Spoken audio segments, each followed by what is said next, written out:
going to send him another copy of this letter that I sent to him in October, and this time I'm going to send him 2 copies to make sure that he has enough of them. And he's just trying to hang on now, because if he was for the right thing, he wouldn't have allowed my case to sit in court for 3 years and went on and brought my case to trial. But that's what he did with that, because to take $4,000 from anybody, that's a lot of money. And just sit up and Judge Tyson, he's slow and he's this and that and he's slow. I said, well, you need to write him a letter. I'll see what I can do, Catherine, and he never did do nothing. So I just see that, this is a way to try to bilk me for more money. It's like I said, after I filed appeals and my pauper's motion was accepted, he began writing me these little letters. Before then, I couldn't find him in daylight with a flashlight when I told him about, I flashlight then. But then after he found out that I was successful, I guess, in the Fifth Circuit of getting my appeal through, and then they remanded it back to the Middle District. Then he wanted to come in and stake a claim, but that's not going to work.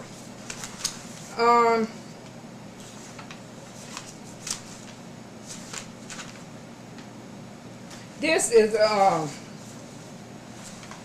a letter here from Gloria Whitelaw, stating that my employer offered her light duty after they had fired me and told me they didn't have no light duty.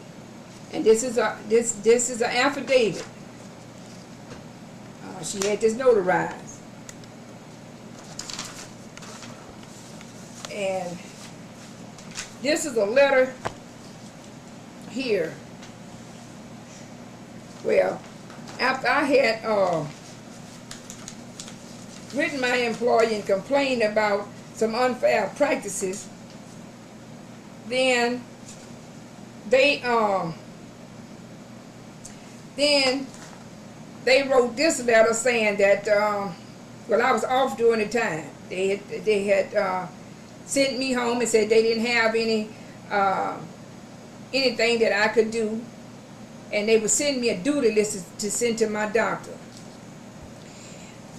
And so I complained about the way some unfair practices they did, comparing me with other employees and letting them do what they want to do, and then trying to give me, a hard time.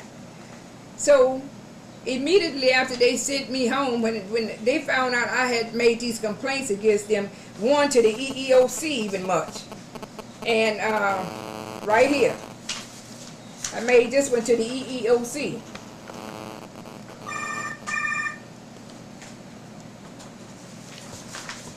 And then I made another one to East Louisiana State Hospital, East Louisiana State Hospital. I made one to them. Then, October the 30th, they wrote me this threatening letter saying that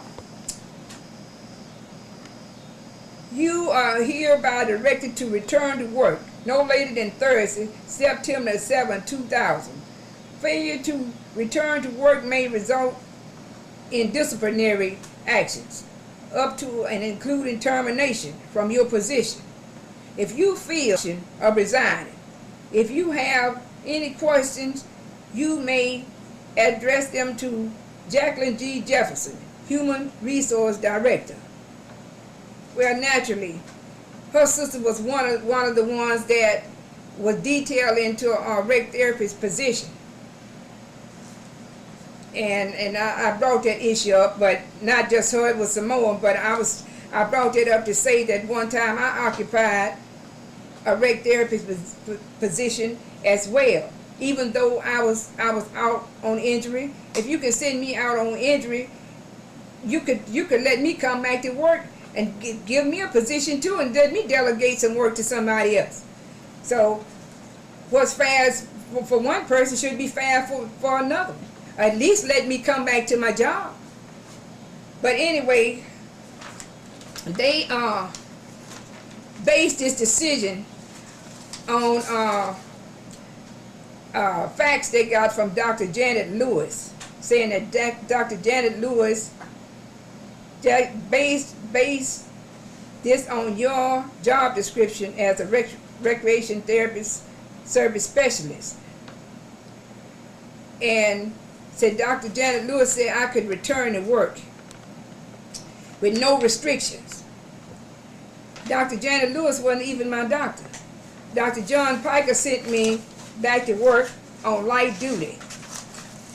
Nothing had changed in that. They were the one that sent me back and said they didn't have no light duty for me.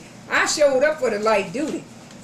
Then they said they didn't have any light duty for me. About the way they do things, and they have certain people they help, and VIP people and nepotism and all this kind of stuff. Then I guess they said, well, we'll fix her. And so they used that to make me come back to work. I could have said, well, no, I'm not coming because that's not my doctor, but I came on anyway because I knew what they were trying to do. But eventually they got me anyway because my leg buckled on me after that, because when I come back, my back was still giving me trouble. And my back was giving me trouble before I left. But the thing of it is, workers' compensation would never approve therapy for me. In fact, they didn't approve therapy till 5 months after I was fired. So, you know, this was all done, I feel like, to get at me. We can't get you one way, we'll get you another. Something else I wanted to. Oh yeah, this is the letter that I wrote at that time in 2000 to the EEOC, telling how they treated me compared to this white employee who was off on zero leave all the time, and she wasn't even sick.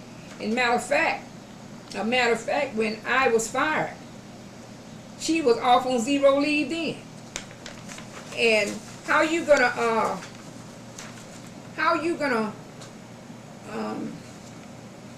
pull me, select me from 7 people that have been off on zero leave?